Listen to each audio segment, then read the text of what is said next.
Hey. If you are watching me here on YouTube, my name is Emmie from Emmie Evolving. Thank you for coming to watch me live. If this is your first time joining me, thank you. If this is not your first time joining me, thank you some more. Please subscribe to this channel and join me often. Click that notification bell and join me often. If you are watching me from Facebook, hey. Hey. So let me just get all my stuff situated. Let me try and get this situated. Hi everyone. So if hold on. It's very difficult for me. Hi Erin. It is actually very difficult for me to see your comments using Facebook because Facebook hides the comments from me when I'm live. Because I mean, heaven forbid I see what you guys are saying. Heaven forbid. Hi Adriana. So yeah, tonight we're going to be talking about soul journeys. Okay, soul journeys. Specifically, we're going to be talking about functional depression for starseeds. This is something that most starseeds experience this, you know? If we're going to be really be honest with ourselves, most starseeds experience this. Most of us feel this painful ache within us, and it becomes crippling for some. It becomes very crippling. What do you guys think I mean by functional depression? You're welcome, Billy. She said, thank you for all the zodiac readings you do. You're always spot on. I sure hope I'm not spot on about some of the readings I did today. But yeah, what do you guys think I mean by functional depression? Hi, Gigi. Because, you know, people usually think, you know, I'm depressed, and if I'm depressed, then I don't do anything but lay around and cry. And for some starseeds, that's what they do. For other starseeds, you're more functional. Meaning people don't really know what's going on within you. You're able to continue that human facade, play that role of functional human, going to work, doing the things you need to do, really just continuing the game of life, continuing in that rat race. And though he says being able to be aware while being in a still lifting state. Yep. It's an awareness. Starseeds have a tendency to be much more aware than, you know, an average person. Much more aware. And in that awareness, it's just, there's a lot of pain involved. You know, the truth of where humanity is going, has gone, is doing, it's painful. It's painful for most starseeds. You know, we have this innate knowing of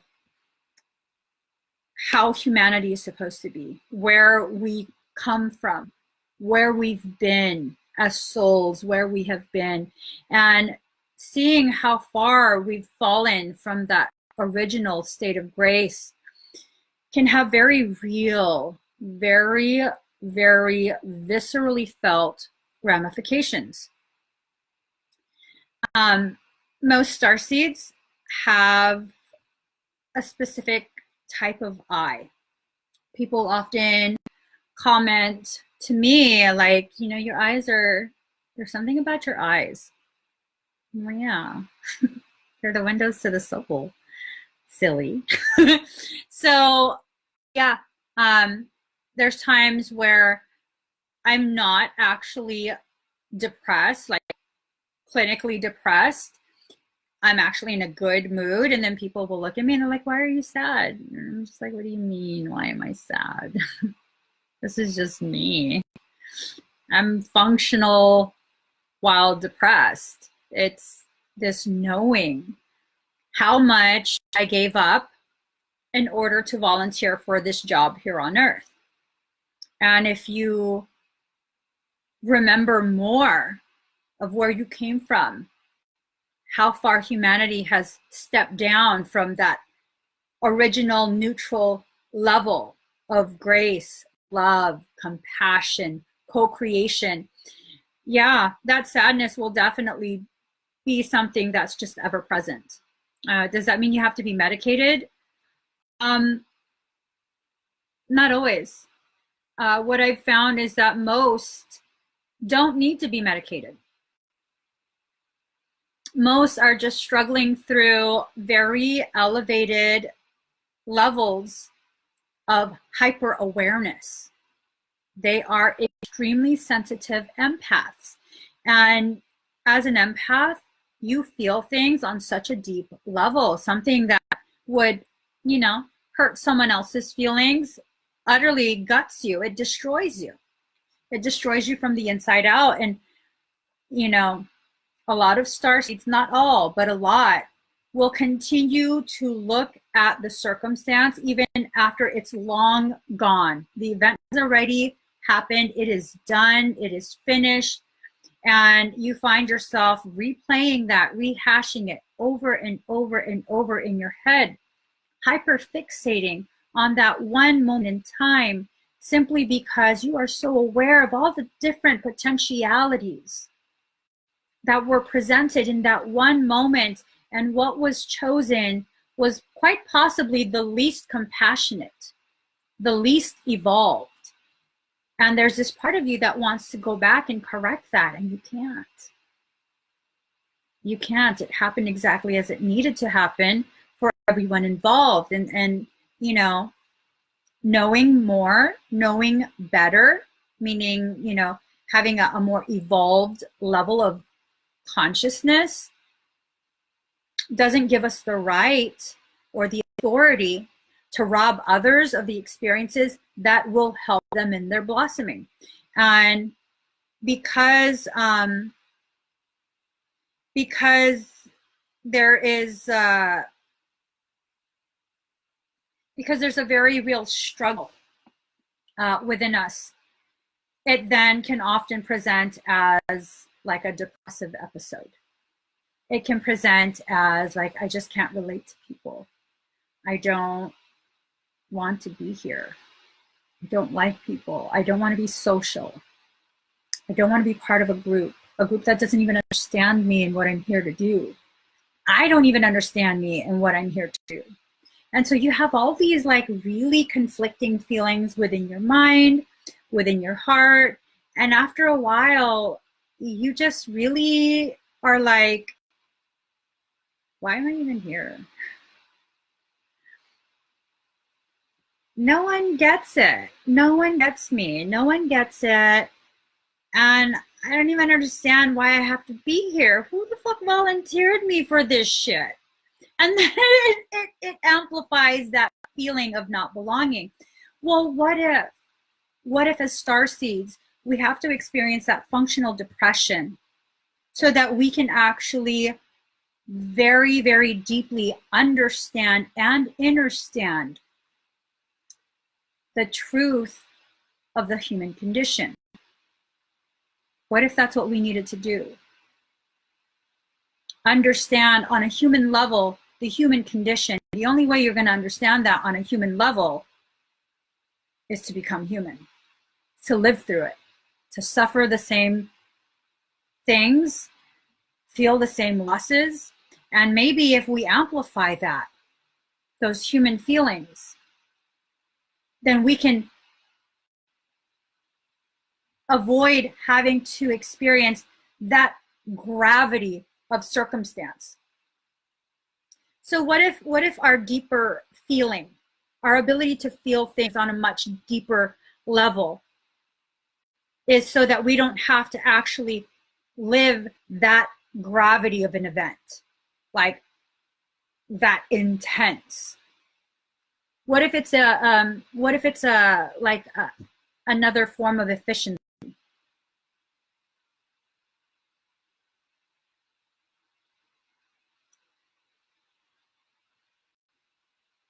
Let's see.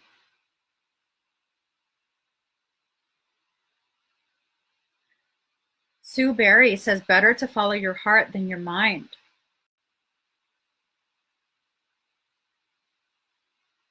What if I tell you the heart doesn't seek to lead? What if I tell you the heart simply seeks to feel? Because the language of the heart is felt, not heard.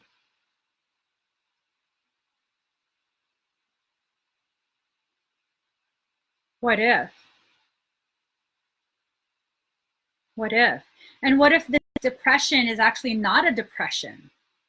What if it's not a negative thing? What if, as a starseed, depression is nothing more than an appropriate response to the travesty of the human condition? If really what's happening is our eyes are wide open and we're understanding fully. And it's the people who aren't bothered by seeing the very things that hurt us to our core. What if they're the ones that need to experience this functional depression? What if they're the ones that are in denial of exactly what humanity is going through?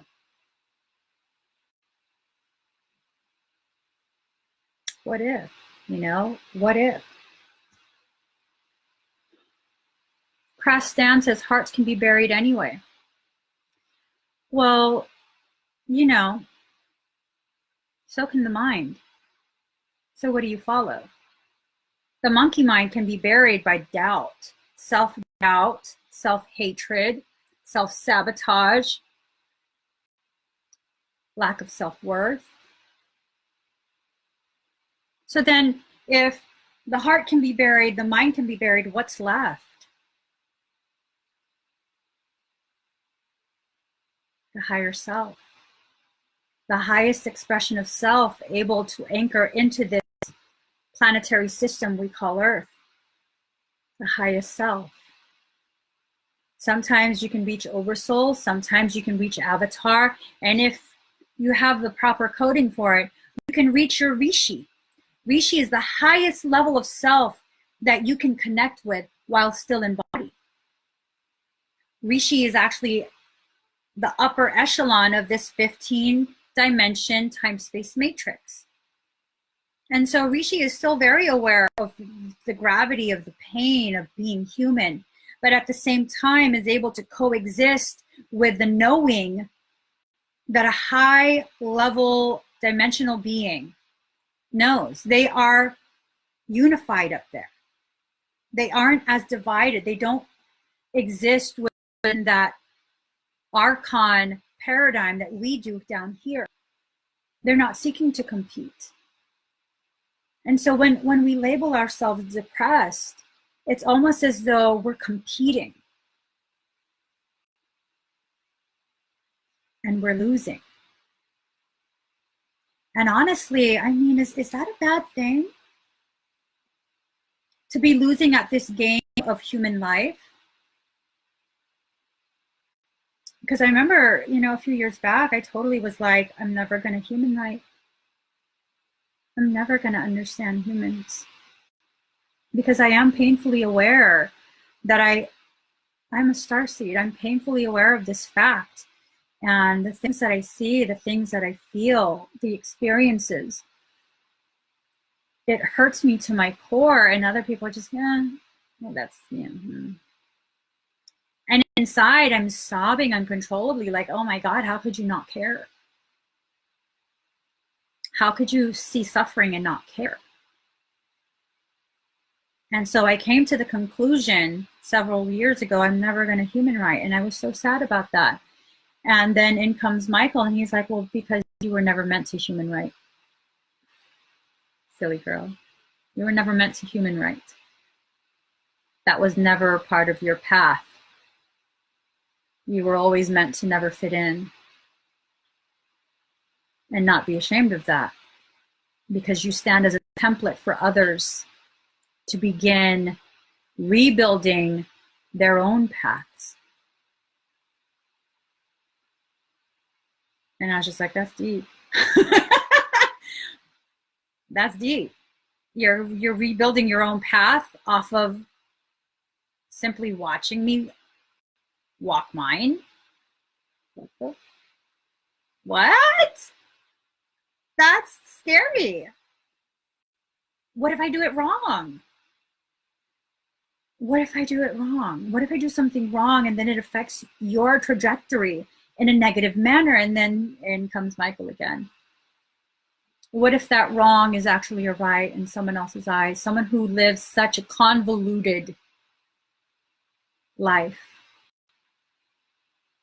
So what if all these wrongs are actually rights? And if you just hold yourself accountable for everything, have no shame in speaking about these wrongs that you think you're living, and allow yourself to truly just experience this human path.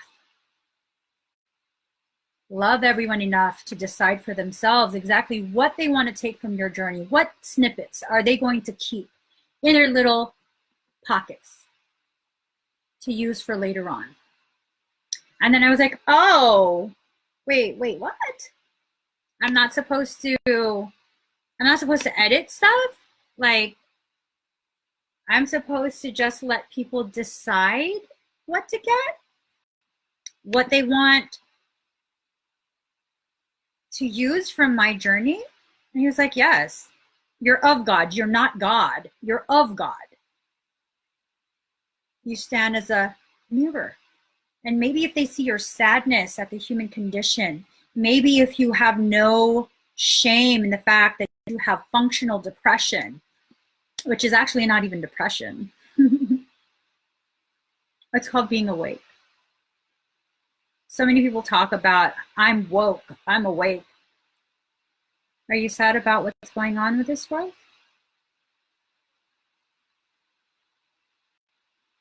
Are you?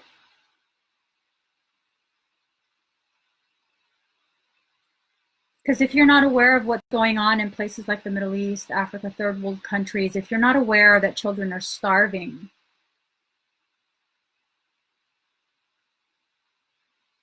are you awoke? And if you're aware of all those things and you can just shrug your shoulders and be like, the problem is too big for me to do alone, you feel no sadness, are you actually awake? Are you? Or are you using this term as some sort of badge of honor? Right, Billy. Like a river, a giver of hydration. Because really, star seeds, listen to that term, star seed. In order for a seed to grow, it needs to be watered. And what's going to water that? You don't want to cry because it's embarrassing to cry, because it's a sign of weakness. Well, what if I tell you that's a lie? What if I tell you it's in your tears that you cleanse away the filth of this existence, that you allow all of that muck to just be washed and cleansed from you? And it's your tears that actually water the seed within you, the seed of stars, so that you can once again grow and remember that within you are galaxies. What if? And what if functional depression is not depression, but rather that seed becoming a seedling, reaching deeper within, growing those galaxies with every tear? So we look at all these terms and labels and, you know, it's all semantics, right? We're just playing with words. It's semantics. What are your thoughts on it? Christina Abbott says, what if you do it right? What if we recognize there is no right or wrong? What if there just is? What if there just is? What if in the grand scheme of things, Creator loved us so much, and when I say us, I mean all of creation,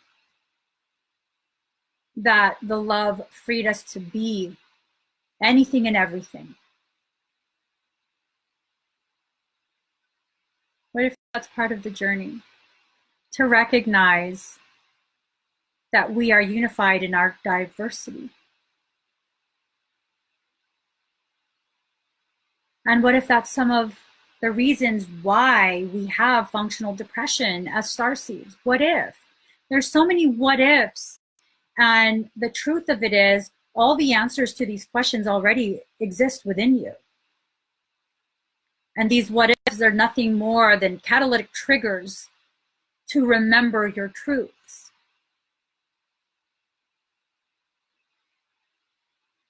And what if it's okay to be vulnerable?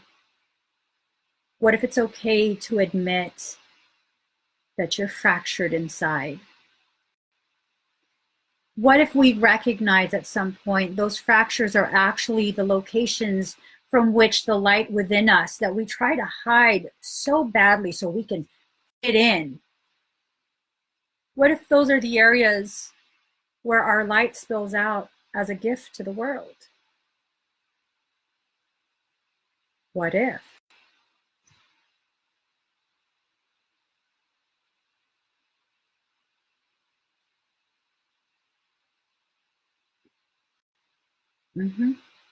Naeem says, Creator had his hands on me before the womb. We have such a limited understanding of what exactly Creator had intentions, had intended. And it's like, where we're like, okay, light is good, dark is bad. It's about love, love and light. We'll stick to love and light. Were you formed in light? Was there a spotlight on you while you were gestating in your mother's womb? Or were you concealed in the safety of darkness? Being formed in the secret of darkness, protected, safe. I don't see anything evil about darkness at all. And I don't necessarily feel all light is pure and good. In fact, I don't even subscribe to the very paradigm that created this sense of good and bad, good versus evil. That's a separation tactic. If God, Creator, is omnipotent, the most powerful, the highest of the high, and created everything, whether we understand why or not, God created darkness, dark things. And so just because you don't understand why, it doesn't make it evil. Just like because you don't understand the functional depression, it doesn't make it evil. And there's this term, dark night of the soul. You know, that's often used to describe functional depression. And sometimes the functional depression is barely functional. Okay. So the dark night of the soul, that's such a beautiful term. Such a beautiful term. The dark night of the soul. Where were you formed again? In the darkness of your mother's womb. It was like a dark night of the soul as you prepared to be birthed. Take that in. Like, really take that in. Functional depression is a dark night of the soul.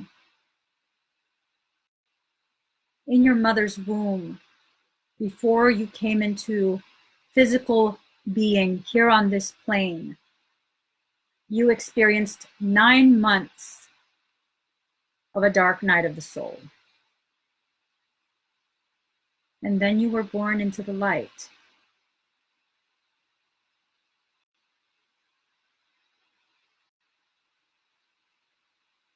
Take that in.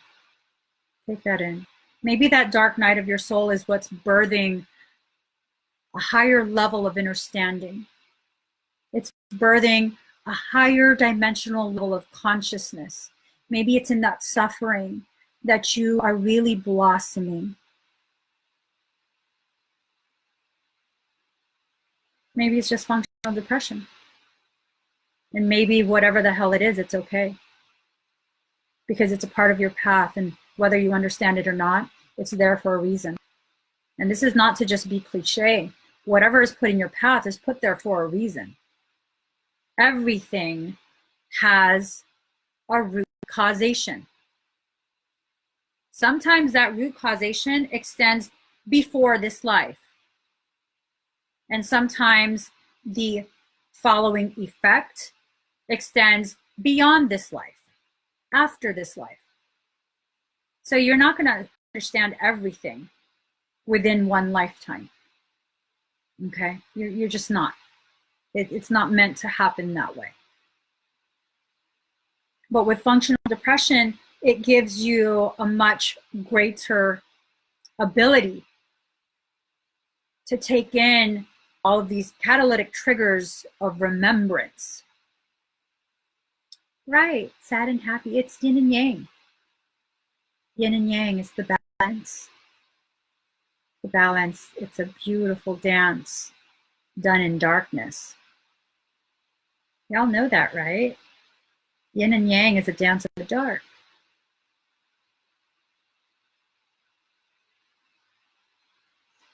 Let's see what you guys are saying.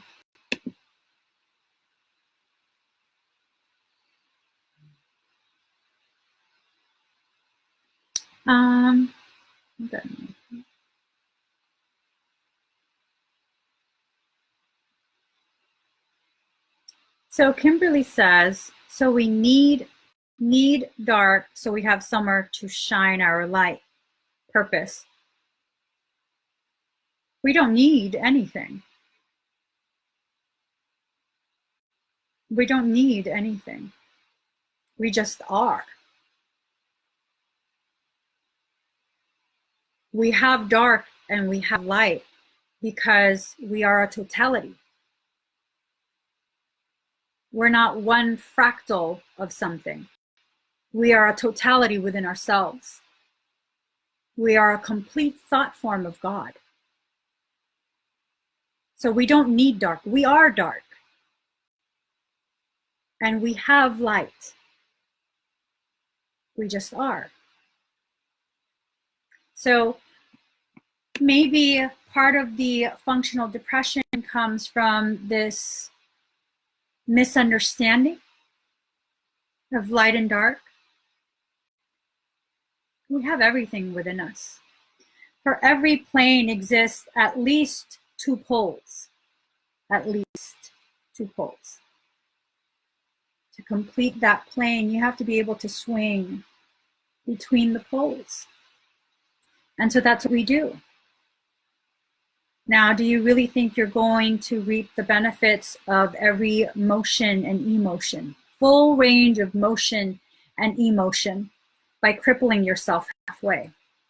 If you're building muscle mass, you have to experience full range of motion. You can still build the bicep going like this, right? But if you full extension, full contraction, full extension, full contraction, my muscle, my baby muscle, that's much more efficient. And then guess what? You continue that full range of motion until the point of muscle failure. Ask any personal trainer who knows what they're doing. They will explain this to you. You do that full range of motion until muscle fails, and you will reap the most growth in the shortest amount of time. So is failure bad? Is it wrong? Because that's what we're taught, right? That if you fail, I mean, that's like the worst, being a failure. It's actually at that moment of failure that you're gifted with the opportunity to rise to the next level. I don't know if y'all are aware of that. And that pain of failing, again, if we make the analogy of physical fitness, that pain of failure, muscle failure, excuse me, is actually quite indicative of the amount of tearing done. You're literally tearing your muscle. You're overloading it to the point of failure, meaning there's enough tears that the muscle can't do it anymore. It's failed. But here's the beautiful thing. In that failing, in that tearing, the injury, the body knows exactly what to do. It sends the nutrients needed to rebuild that muscle, to repair the tears. So with every tear that you have, you're going to go ahead and fill that with the nutrients, the proteins that are necessary to repair that tear. And guess what? You're now growing that mass, growing the muscle mass. So is failure bad? Is being wounded bad? Because I had been criticized previously. Some lovely individual decided that they were going to launch some sort of campaign, Tear Emmie Down campaign about I'm a wounded healer. Fuck yes, I'm a wounded healer. Fuck yes, I am. I had to have ridiculous levels of trauma in life in order to be the soft person that I am today. I had to. I had to. Because in that beating me down, destroying me, all these wounds, all these tears, it fortified me. Absolutely fortified me. And in that functional depression, what happened? I fully opened my eyes. And I saw full gravity of what I'm here to dismantle. I'm just saying, you know, is being wounded bad? No. Nope. Being able to accept the fact that you have been wounded and you are still standing, that's fucking badassery. That is a warrior right there. That's a warrior.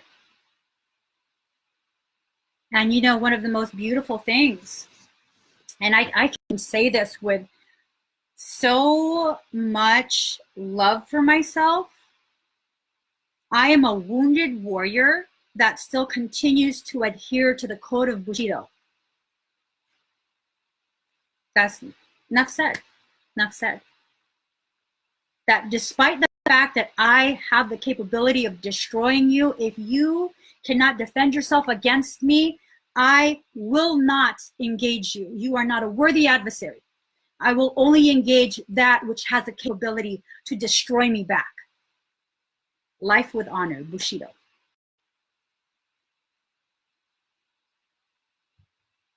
And when you live a life of Bushido, you know who you are. So when others come to try and tear you down, your opinion of me is none of my business. I know who I am. I'm centered in my truth. And my truth is rooted in the soils of Bushido. And if you guys don't know what that is, they are the tenets that samurai had to live by. And people are like, I'm a ninja, I'm a ninja. I'm not no fucking ninja, yo. Ninjas have no honor. They crawl around in the darkness, cover their face. Samurai are like, I'm here, what's up?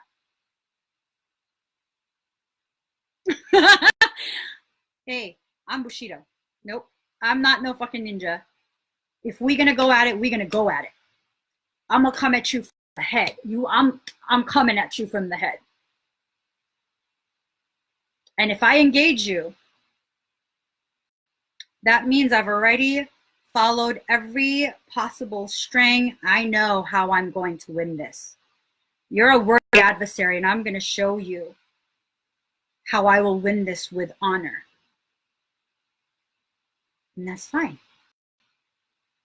That's fine. Is that going to add to my functional depression? Hell yeah, it is. Hell yeah, it is. Because despite the fact that I know I can be victorious in that battle, it's still, as a star seed that is fully awake and aware of this human condition, it hurts me to my core to know that you are wasting time with this false king of tyranny mindset, this division, separation, this competition, instead of joining me in co-creation, instead of celebrating who you are, because I already celebrate who you are. I see through to the core of you, and I see something so beautiful that I would never, ever, ever think to attack you for no reason. I will defend myself. But to attack you, to try and tear you down, that's such a waste of sovereign power. That is a misuse of free will. That is a root causation of miasmic distortions. That's karma. Karma is not punishment. It's not. These are moments, decisions that we've made, the energy that gave action to that thought, frozen in time. So that when we're done with that false king of tyranny mindset, we can once again analyze, okay, what could I have done in this moment that would have further propelled that Christ consciousness into fruition? What could I have done? It's not like, ooh, you did bad and you know, but still, it's part of the human mindset. And as star seeds, we're not, consciously speaking, we're not fully human. You know, I mean, that there's just no way around it. If you don't know what a star seed is, it's someone who has a greater amount of galactic coding than human, terrestrial human coding. And so you can reach much higher levels of dimensional consciousness, much higher. I'm starting to sweat, y'all. I'm starting to sweat. Oh my God, my neck is itching.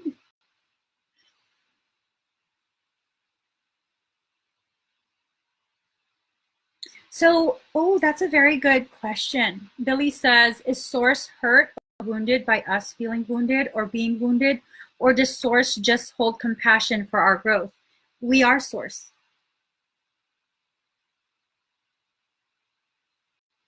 Source wanted to experience this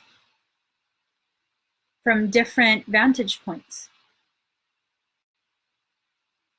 We are Source. We are parts of Source that was once whole and then began to expand. And as it began to expand, it began to fractionate. And as it began to fractionate, it then began to drop in density, drop in frequency into density. And as it began to drop in frequency, drop in dimensional levels, at a certain point, it then became individuated. We then developed morphogenetic templates, which gave us the opportunity to experience any given event in an individuated manner. Apartheid filters were created and put into place so that we could filter out the experience of our neighboring consciousness. Individuality is it's an illusion. It's an illusion. I'm able to access parts of you that people shouldn't be able to access, shouldn't be able to access, because I've transcended that illusion. I know you're me and I'm you. And whatever you're attempting to do to me, it's an external reflection of an internal circumstance. You're standing in front of me calling me evil. It's because there's a part of me that wonders, am I evil? Are the things that I can do, the things that I remember, is that evil? Do I need to feel sadness about this?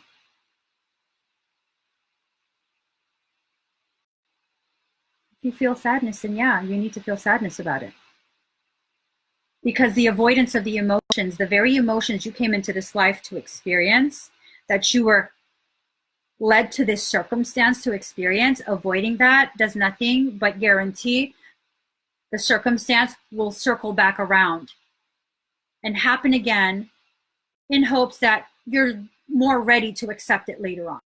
And if you're wondering, like, why does my life just keep repeating the same cycles over and over and over again? Because that's what we're choosing. Why do dark things happen to me? Well, because you refuse to learn it in the light. So then your higher self requested dark tutors come in to help you learn this lesson. It's like, damn, Emmie, you're so sweet. You're so sweet. I can't believe people treat you this way. Well, because I allowed it. Because I was refusing to learn that lesson. So what you're seeing people do to me, that's what I'm doing to myself internally. In here, in here. Those are the thoughts, the feelings, the energy that I bottle up and package all nicely behind a smile. And this holds true for everyone else as well. This absolutely holds true for everyone else as well. Like, whether you want to admit it or not, there are so many parts of you, of who you are, what you've lived through, that you absolutely will never, ever, ever want to show anyone else. And at some point you will show it. At some point it will come out. And it's at that point that you will realize you are actually awake. And I had told people before, like, I never had an awakening. I was just born awake. I was just born awake. Like, I've just always been this way. I don't quite understand what you guys mean with the whole awakening thing. And people don't understand what I mean by this. Well, if you were born in a third world country, in poverty, you know what suffering is. You feel it viscerally. You experience it. That's your reality. And whether you're transplanted into a more comfortable life later on or not, your formative years, if they are spent in an environment that contains so much human suffering that the people, it's commonplace, and they're like, that's just life. And it's like, yeah, that is just life. That's what I was born into. So as I was born, I was already awake. There were no blinders. There was no shielding me from mountains of garbage, from squatters, from people who barely are living, but still manage to smile. There's no shielding me from that. I mean, take that in. Take that in. How do you have a moment of awakening if at the moment of your birth, there's already so much suffering? There's already so much of that you're feeling, even before you're cognitive enough to express that you don't understand what the fuck is this place that I'm born into. And you guys are probably like, well, as a baby, you don't really know that there's, like, poor. You don't have any concept of that. Okay, well, as a baby, like, it was a traumatic birth. Like, my mother almost died. She had to have an emergency C-section and full hysterectomy. to keep her from dying. And I was born early. I was torn from my sanctuary of darkness before I was ready to come out. And then thrust into a world of poverty. Do I see myself as a victim? No, I see myself as very fortunate that I was gifted with being awake from birth, from recognizing all of this suffering from birth, because in that moment where it was trauma from the start, my first breath on, I knew I would never, ever, ever allow myself to become a part of this system. And I didn't recognize that until way later. But regardless of what you recognize and when, these are the facts of who you are, what you come here to do. And functional depression or not, everything in your life serves its purpose. Every emotion, every season and phase that you experience, it's all ushering you towards one thing, a return to your greatness.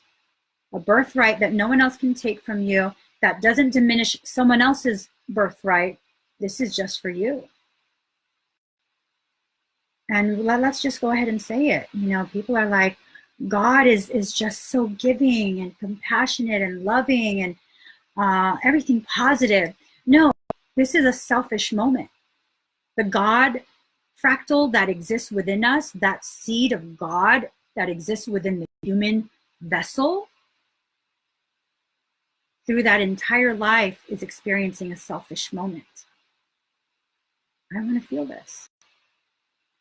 I don't care what the monkey mind thinks or feels. I want to feel this. I want to be deeply rooted in this experience and feel it from every single level and layer, through every single emotion. I want to feel this. And the monkey mind and suit of flesh have no choice but to comply. And when you understand that in complying, you are actually gifting yourself with the opportunity to suffer less, that's a hard pill to swallow. That's a really hard pill to swallow, isn't it? That's just a very, very hard pill to swallow. And maybe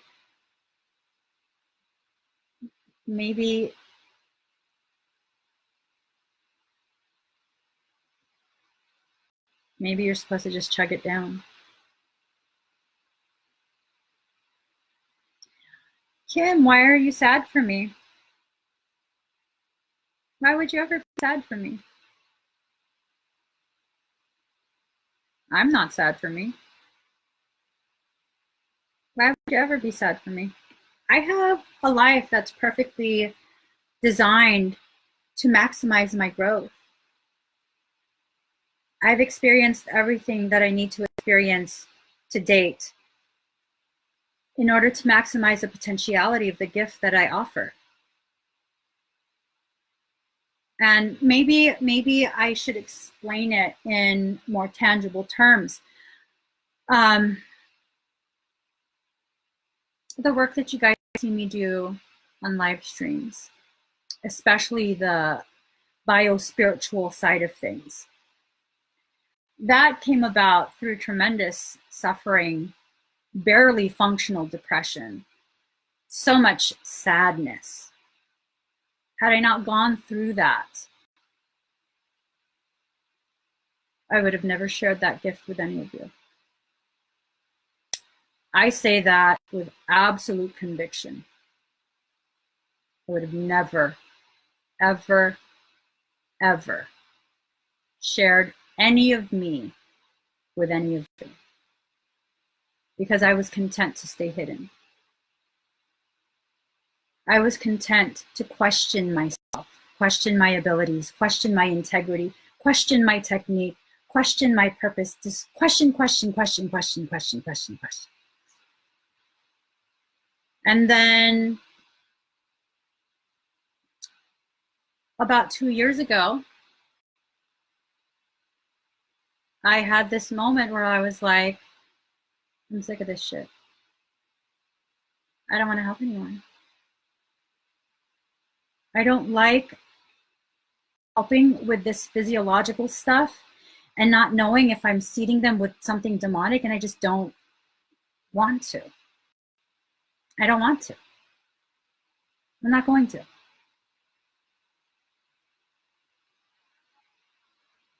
And then Michael had a conversation with me, and he was just like, you're going to have to. I'm like, no, I'm not. You can't force me. Because I don't give a shit how much you make me suffer. You can't force me. If I don't want to, I'm not going to. And I shouldn't have challenged my higher self in that way, but I did. I did because I needed to. It was the only way for me to grow. Literally the only way for me to grow. And I had partially agreed, and I was like, okay, send me a patient. It needs to be medically documented.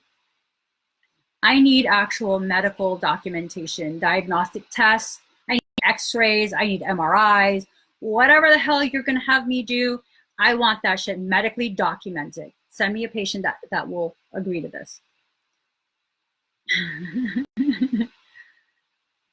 So he sent me my mother. And through a series of extremely unfortunate events, I saw exactly how far I could take this. And even then, I wanted to hide. Because let me tell you, any other patient, I think it was 5 strokes.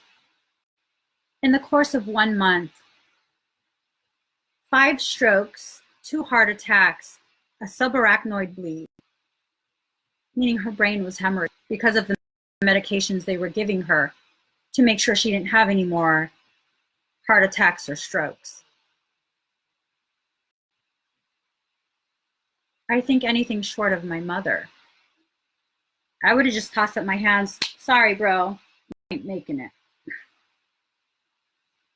There's limitations to the human body, and I don't think you're meant to be here. But because the pain of having to let her go when I'm not ready to let her go,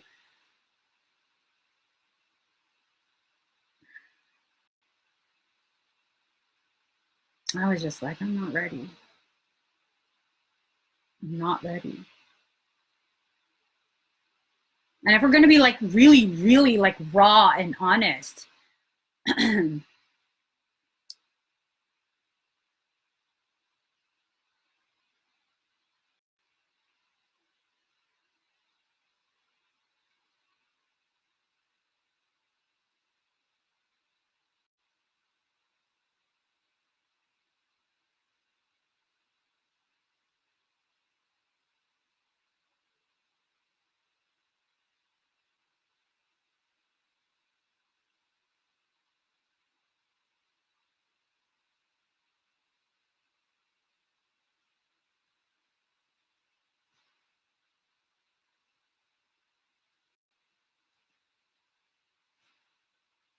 I violated her sovereignty.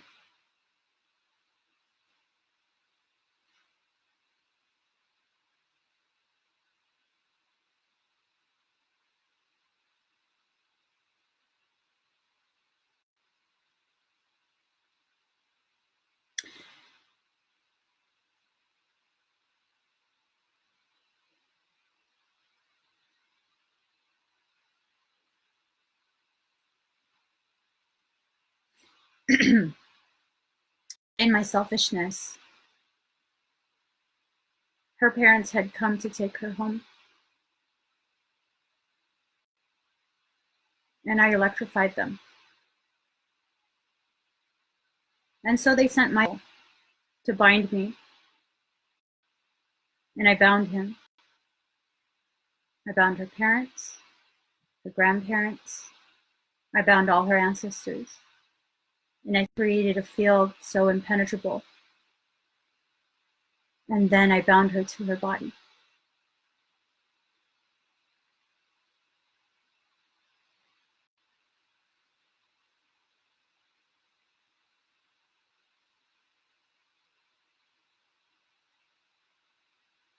And so 5 strokes, 2 heart attacks, and brain hemorrhaging. Every single one of them, I reversed.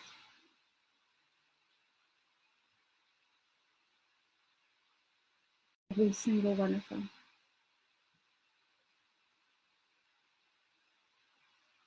Because in that moment of selfishness, because I'm just not a selfish person. I'm not a selfish person, like at all. I have no problem giving to others and going without. That's just at the core of who I am. That's me, you know. And short of my mother, I wouldn't have been able to do that. Because I can't bind her to her body and leave her tattered. And so I would reverse everything. Every single thing that should have ended her life, I reversed.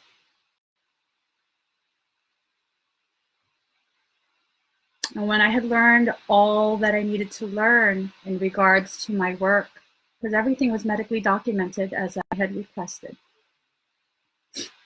Everything. There is medical proof in existence that shows bleeds in her brain that are randomly gone. And so when I learned everything I needed to learn, and it was time for me to leave, and I couldn't,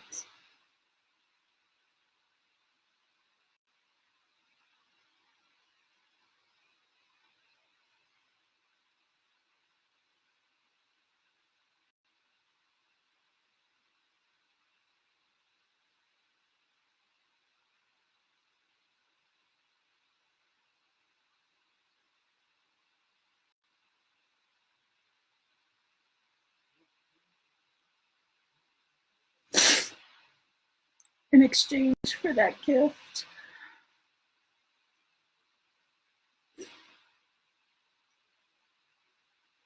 I didn't anticipate dementia.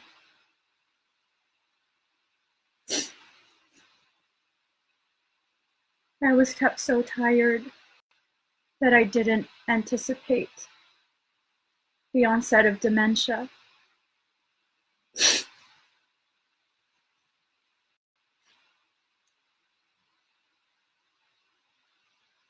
And so to get me to leave, because after a certain point, it was no longer compassionate, it was just pure selfishness. It was no longer beneficial for my growth or her journey. She forgot who I was.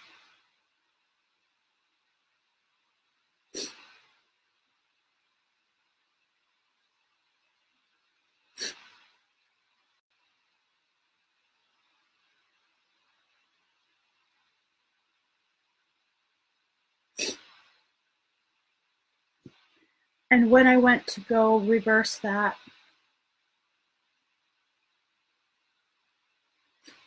Michael got stern with me.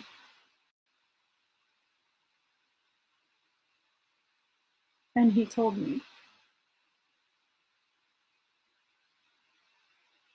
if I don't submit to the will of soul and leave, they'd permanently erase every single memory of me.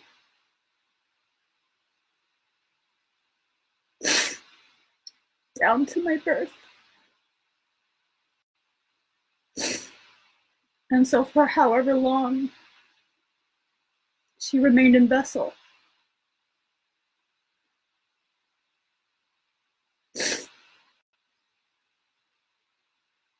she wouldn't know that I ever existed.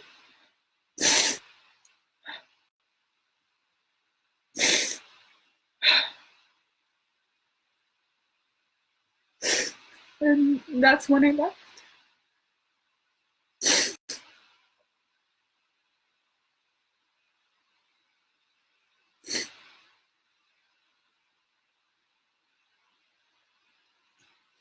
And that's when I learned exactly how much love can heal. That's when I learned that love has no limitations. That love can do so much more than what any human mind could ever comprehend. And in the same breath, it can destroy in ways that nothing else can. And that's the truth of Omnilove. That's what God is, Omnilove. And so I left, and I disappeared for over 2 years. Over 2 years I was gone.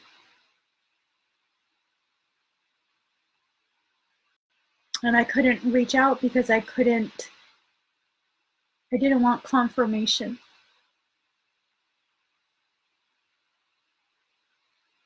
I didn't want to confirm that I'd been forgotten.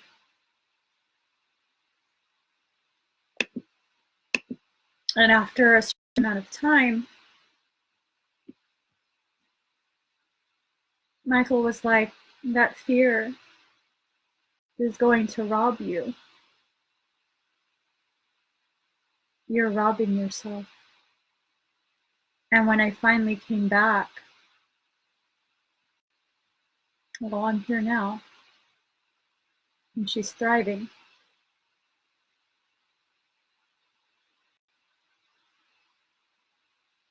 She's not bound to her body. She chooses to stay. This is the very reason I haven't done any energetic work on her.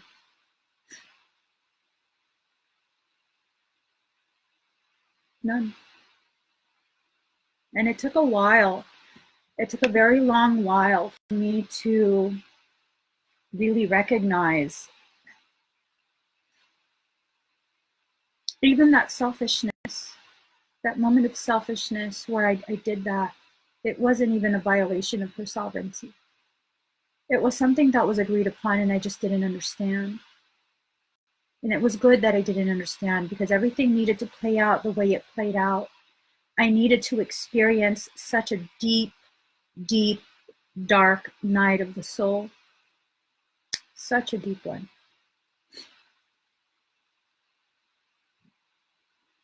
I needed to go through that. And I didn't understand it then. And just because you don't understand something doesn't mean you don't need it, that you don't benefit from it later on when you have the opportunity to sort everything out, make sense of everything, and then understand. As humans, we're so fixated on this immediate gratification. I need to know now. I need to understand now. Well, you fucking are limited in your understanding until you experience the very pain that breaks open that ability to understand. And I didn't understand that. And as if that wasn't enough, I went through such a low point. I actually stopped eating for like 2 weeks. I didn't eat anything. And I got really, really emaciated. I was like a size 0. My hands looked like bones. My husband was like, you look like a bobblehead. You gotta eat. And I just couldn't. And I just couldn't. And even with that, later on, I gained the understanding that I was going through a massive, massive ascension process. And that depression was actually fasting. I was fasting. It was a spiritual purging. And in order for my coding to be rewritten to that extent, I needed my entire body's digestive process to be halted so that all the focus could go towards the rewriting of my genome. And if I didn't just submit to the will of soul and be like, you know what? I can't eat, so I can't eat, and I just don't want to eat. then I would have messed up that whole process. If I didn't do what I did with my mother, I wouldn't be who I am right now. If I didn't hurt in the way that I've hurt, then me choosing to remain soft in such a harsh world wouldn't have the same gravity as it does living the life that I've lived.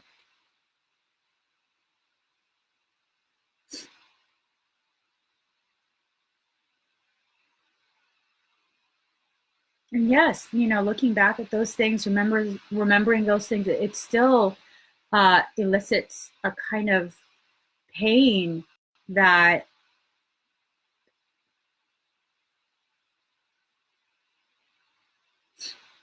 I don't know if it will ever heal. And I don't know if it's ever meant to heal. I don't know if that makes sense. Like, there are some wounds that just are not meant to heal.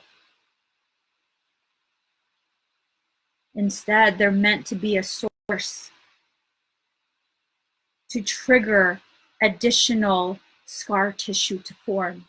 And in that additional tissue forming, that scar tissue, you are being fortified even more.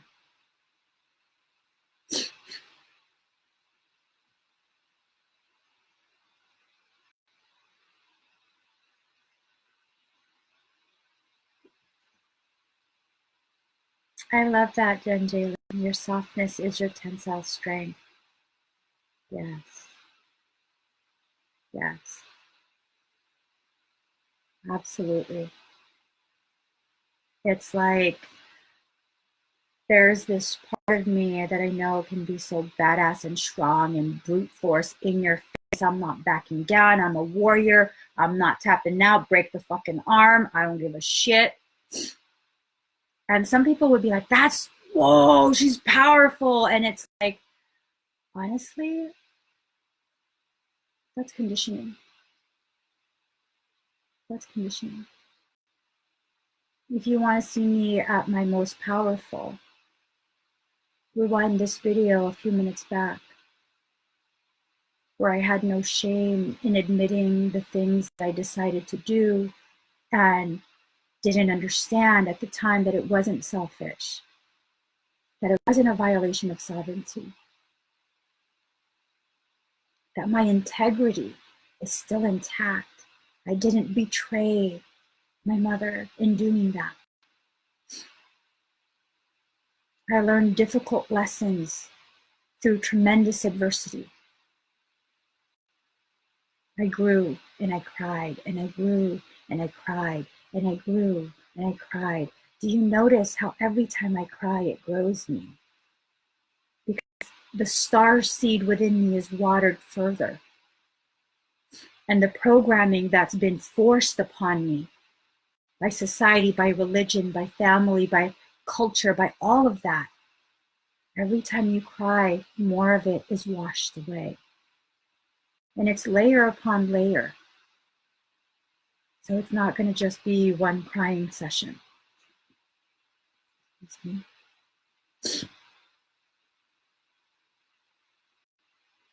It's just one of those things that I'm recognizing, like, I don't think I need to heal. I just don't. And it's not me thinking that I'm not broken in some way, or me being in denial of the life that I've lived, the amount of traumas that I've been through. It's really this acknowledgement that no, those wounds exist for a reason. If they were meant to heal, they would have already healed. And maybe they'll heal later on, but I'm perfectly okay if they never do heal. I'm perfectly okay if every time I talk about these things, these moments in my life that were so huge of a milestone in my development, that it's okay. It's okay. Maybe every time I talk about those things and feel an uptick in my functional depression by remembering those events and I cry, maybe that's me purging just a little bit more of that unnecessary, unfounded guilt. Maybe, but as starseeds, you know, you have functional depression for a reason. It's because you're awake and aware of what the fuck's going on in this world, what you volunteered to partake in. 194 Coco says, no prescription then. Do they suppress the process? My personal stance in regards to psychiatric meds, sometimes the pain can be so deafening in that silence that you do need some medication to suppress a little bit so you can begin sifting through things and making sense and begin finding the root causation of that effect. Do I believe medication should be taken indefinitely? No, I don't. Do I believe that you should just quit cold turkey? No, I don't. I believe you need to be very realistic about where this is coming from, what you did to co-create that circumstance that led to the sadness, and acknowledging pain is part of the learning. Pain is part of the healing. And once you get to that point where you kind of begin questioning and recognizing that the pain was part of the healing process, then you can begin considering talking to your doctor about lowering the medications and then eventually stopping completely. We have to allow ourselves to feel pain. Pain is the most greatest teacher you will ever have in this life. Pain is necessary. There's a very, very good reason why we are conditioned to fear pain. I'm not afraid to feel pain at all. And some people be like, damn, man, your life's been fucked up. Like, what the fuck? You went through all that shit? And I see it as, man, my higher self fucking knew what I would be doing in this life. And she was like, train her from infancy. Acclimate her. Train her from the start. And now I'm full grown and I'm like, yeah, it hurts. And we'll get through it. It's fine. Okay.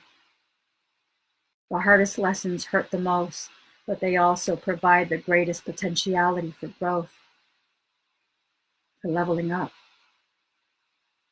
So when I begin to feel pain over certain circumstance, I don't find myself shying away. I don't find myself like, oh my God, this is gonna hurt. I find myself like, fuck yes, bring it on. Like, shit, break me good, because after this, as much as I've been broken, that's how much more I'll be rebuilt. I'm not afraid to break, because I have this knowing at this point in my life. I have this very distinct, undeniable knowing that I will always be rebuilt. I will never be broken beyond what can be fixed, what can be rebuilt. And in that rebuilding, I will always, always, always be fortified so I don't break in that same way again.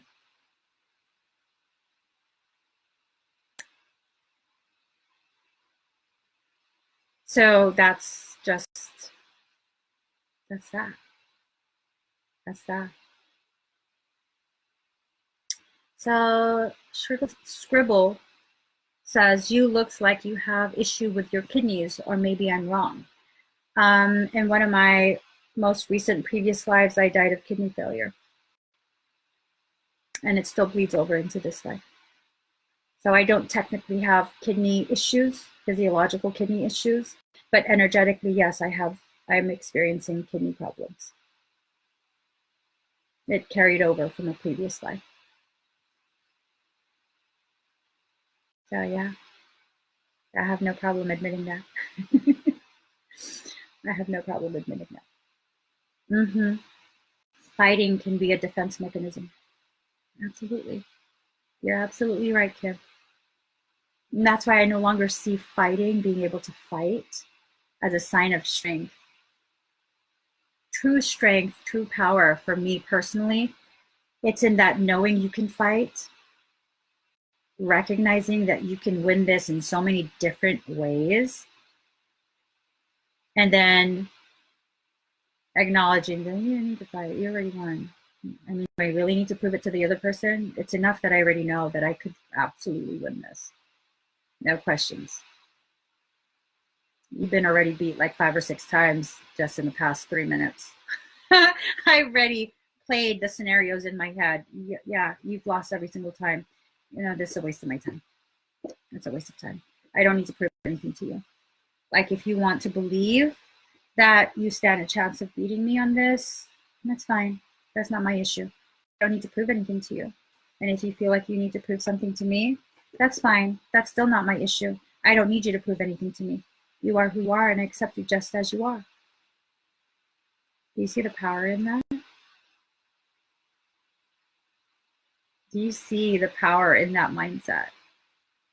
And that doesn't come from ego. That comes from an acknowledgement of my ability to follow the strings and see exactly where each potentiality leads me. So not only is that strength rooted in self-knowing, in gnosis, which is what Jesus was preaching. Gnosis. This is the core of Jesus's work. When you know this, you no longer compete. Instead, you co-create. Instead, you rise back up to the level of Christ consciousness. And, you know, I'm just saying.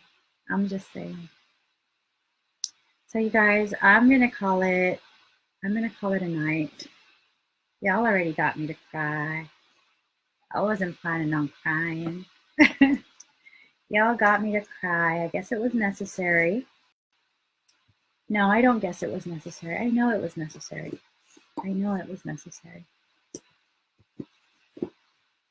So you guys, thank you so much for sharing this space with me, for joining me on my live, and just being open to hearing me share of myself. That is a very, very kind, loving, and beautiful thing to do. And I deeply appreciate you for it. I'm gonna call it a night. Yeah, gonna call it a night. Exhausted.